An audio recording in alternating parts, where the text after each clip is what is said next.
श्री स्वामी समर्थ. दत्त जयंती जवळ आली आहे आणि प्रत्येकजण आपापल्या परीने आपल्याला जमेल तशी सेवा करत आहे.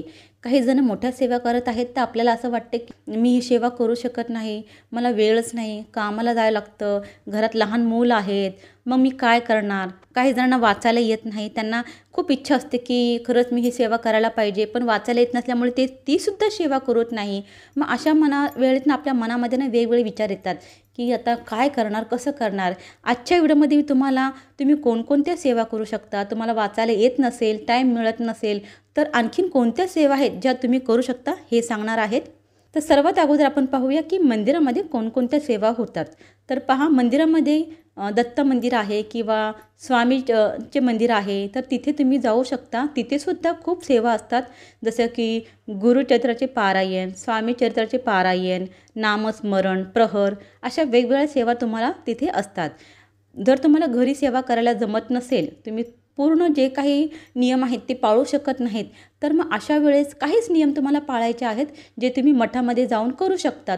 जर तुम्हाला घरी पूजा मांडणं शक्य नसेल तर तुम्ही अशा वेळेस काय करायचं आहे, मंदिरातच जाऊन ते करायचं आहे. मी अगोदर काय केलं, मला कसलीच माहिती नव्हती, त्याच्यामुळे मी मठातच गेलेली स्वामींच्या आणि तिथे मी पारायण केले होते. जेव्हा तिथे गेले तिथे सर्व मला माहिती कळाली. मी 2 वेळा तिथेच पारायण केले. मग आता मला कॉन्फिडन्स आला की नाही, आता मी घरीच करू शकते, त्याच्यामुळे मी आता घरी करणार आहे. पण ज्यांना नाही जमते त्यांनी सुरुवात माझ्या विचाराने मंदिरातूनच करायला पाहिजे. तिथे गेल्यानंतर आपल्याला एक एक गोष्ट कळायला लागते आणि आपण ती गोष्ट करतो. आणि दुसरं म्हणजे आता तुम्ही घरी कोणकोणत्या सेवा करू शकता. तर घरीसुद्धा तुम्ही गुरुचरित्राचे पारायण करू शकता, स्वामी चरित्राचे पारायण करू शकता. आता जे गुरुचरित्राचे पारायण आहे ते 7 दिवसाचे असतं, म्हणजे दत्त जयंतीला 7 दिवस असतील तेव्हापासून सुरू असतं. आणि जे स्वामी चरित्राचे पारायण आहे ते तुमच्या हिशोबाने असतं, म्हणजे कोणी 21 दिवस करतात, तर कोणी 11 दिवस करतात, तर कोणी 7 दिवस करतात, तर कोणी 1 दिवससुद्धा करतं. जसं ज्याला टाईम असेल, जसं त्याच्या मनात स्वामी आणतात की नाही तू माझी ही सेवा कर आणि इतके दिवस कर. मग तसं तुम्हाला वाटलं ना की हां माझ्या मनात असं वाटते, तर हे तुमच्या मन नाही तुम्हाला सांगत, हे स्वामी तुम्हाला सांगत असतात की तू माझी ही सेवा कर. आणि तेव्हा तुम्ही ती सेवा करायला पाहिजे. खूप छान असा अनुभव येतो. आता पहा, आपण स्वामी चरित्र सारामृताचे पारायण पाहूया. 21 दिवसाचे म्हणजे काय आहेत माहिती आहे का. एक जी पुस्तक आहे ना ज्याच्यामध्ये 21 अध्याय असतात ते एका वेळेला वाचायचे असतात, एका दिवशी एका वेळेला वाचायचे असतात. असे 21 दिवस वाचायचे असतात किंवा 11 दिवस वाचायचे असतात किंवा 7 दिवस. पण पूर्ण पुस्तक म्हणजे पूर्ण 21 अध्याय तुमचे एका दिवशी वाचून झाले पाहिजे. रोज रोज आपल्याला 1 ते 21 अध्याय वाचायचे असतात. अशा पद्धतीने तुम्ही ते वाचायचे आहेत. दुसरं म्हणजे काय पहा, जर तुम्हाला असं वाटतं ना की नाही तुम्हाला वेळ नाही इतका, मग तुम्ही एक काम करा. जर तुम्हाला असं वाटलं ना की तुम्ही फक्त दत्त जयंतीच्या दिवशी पारायण करू शकता स्वामींचे, तर तुम्ही 1 दिवस केलं तरीही चालेल, काही हरकत नाही. फक्त तुमची मनाची जी भाव आहे, जी भक्ती आहे ना ती महत्त्वाची आहे. जसं जमेल ना तसंच तुम्हाला करायचं आहे. आणि जर समजा तुम्हाला वाचायला येत नाही आहे किंवा तुमच्याकडे अजिबात टाईम नाही आहे, तर अशा वेळेस काय करायचं आहे, तुम्ही तारक मंत्र म्हणायचा आहे. ज्यांना पाठांतर आहे ते म्हणू शकतात, ज्यांना वाचायला आहे ते म्हणू शकतात, पण ज्यांना अजिबात वाचायलाच येत नाही त्यांच्यासाठी मी पुढे सेवा सांगत आहे.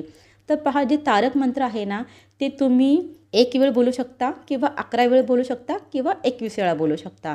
हे सुद्धा तुम्ही 21 दिवस करू शकता, 11 दिवस करू शकता, 7 दिवस करू शकता की 1 दिवस करू शकता. आता त्याचा अर्थ मी तुम्हाला सांगते. म्हणजे तुम्ही तारक मंत्राची सेवा करायची आहे, तर अशा वेळी तुम्ही स्वामींपुढे बसायचे, अगरबत्ती लावायची आहे. साधी सिंपल सेवा करा, जास्त काही त्या सेवेमध्ये करू नका, कारण की जितकं तुम्ही मांडाल तितकं तुम्हाला असं वाटेल नाही एवढं नाही जमणार.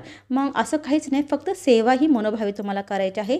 मग अशा वेळेस काय करा, जर तुम्हाला वाटतं ना तुम्ही 21 दिवस करू शकता, मग तुम्ही 21 दिवस 11 वेळा एकच म्हणजे तारक मंत्र म्हणायचं आहे. 11 वेळा नाही जमत, 1 वेळा म्हटला तरी चालेल, जसं तुम्हाला जमेल तसं म्हणा. जर तुम्हाला वाटलं की नाही 21 दिवस नाही मी 11 दिवस करेल, 11 दिवस करा, हरकत नाही. 7 दिवस करा तरी हरकत नाही. नाही जमलं तुम्ही 1 दिवस केलं तरीही चालेल. पण 1 दिवस जर तुम्ही सेवा करतच आहात ना, तारक मंत्र आपण रोज सकाळ संध्याकाळ म्हणतच असतो, मग तो 1 वेळ म्हणून फायदा नाही आहे. म्हणजे फायदा नाही असं नाही आहे माझं म्हणण्याचा अर्थ. पण जर तुम्हाला सेवाच करायची आहे ना, मग तुम्ही 11 वेळा म्हणा, 21 वेळा बोला किंवा 51 वेळा तारक मंत्र म्हणा किंवा 108 वेळा म्हणा. जितकाही वेळा तुम्ही म्हणाल ना, एकदम मनातून तो जो तारक मंत्राची जी ओळ आहे, ते जे शब्द आहेत ना, ते एकदम मनातून बोला. जसं की तुम्ही तुमच्या मनाला सांगताय की तू एकदम निशंक हो, तू घाबरू नको, तुला काळजी नको. आपले स्वामी आहेत ना, ते अशक्य पण शक्य करतील. त्या ओळीचा अर्थ समजून ती ओळ तुमच्या मनाला सांगा, तर तुम्हाला त्याचा फायदा मिळेल, म्हणजे त्याचा तुम्हाला लाभ मिळेल. तुम्ही जे मनापासून करता ना, त्याचा तुम्हाला लाभ मिळतो. किंवा तुम्ही जपमाळ घेऊ शकता आणि 108 वेळा एकाच दिवशी, म्हणजे दत्त जयंती दिवशी तुम्ही तारक मंत्र 108 वेळा म्हणू शकता. तुम्हाला तेही शक्य नाही तर आणखीन एक सोपं म्हणजे नामस्मरण करा. आता नामस्मरण म्हणजे पहा, तुम्ही रोज अर्धा तास तरी एका जागेवर बसून स्वामींचे नामस्मरण करत राहायचे. म्हणजे पहा, श्री स्वामी समर्थ, श्री स्वामी समर्थ, श्री स्वामी समर्थ, श्री स्वामी समर्थ, असं तुम्हाला अर्धा तास म्हणायचं आहे, 15 मिनटं म्हणायचं आहे. जेवढं तुम्हाला शक्य आहे तेवढं तुम्ही म्हणत राहायचं आहे. टाईम लावून ठेवा. टाईम नसेल लावायचं तरी तुम्ही अंदाजे तुम्हाला जोपर्यंत इच्छा आहे तोपर्यंत तुम्ही बोला. तेही तुम्हाला जमत नसेल, तुम्हाला एका जागेवर बसून स्वामींपुढे अगरबत्ती लावून ते शक्य नसेल, तर काही हरकत नाही आहे. तुम्ही दिवस रात्र मनातल्या मनात काम करताना बोललात तरीही चालेल. तुम्ही घरामध्ये काही काम करताय, स्वयंपाक करताय, तेव्हासुद्धा तुम्ही नामस्मरण मनातल्या मनात चालू ठेवा.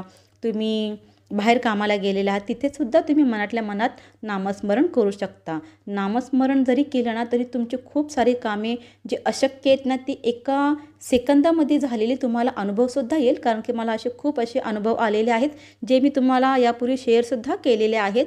तर अशा प्रकारे जर तुम्हाला वाचायला येत नसेल, तुम्हाला वेळ नाही, घरात लहान मूल आहे, खूप सारे अडचणी आहेत, तर फक्त तुम्ही कंटिन्यू नामस्मरण मनातल्या मनात करत राहा. काम करताना तुम्हाला याचासुद्धा खूप अनुभव येईल. तर अशा पद्धतीने तुम्ही दत्त जयंतीनिमित्त तुम्हाला जमेल तशी तुमच्या वेळेनुसार ही सेवा करू शकता. श्री स्वामी समर्थ. जय जय स्वामी समर्थ.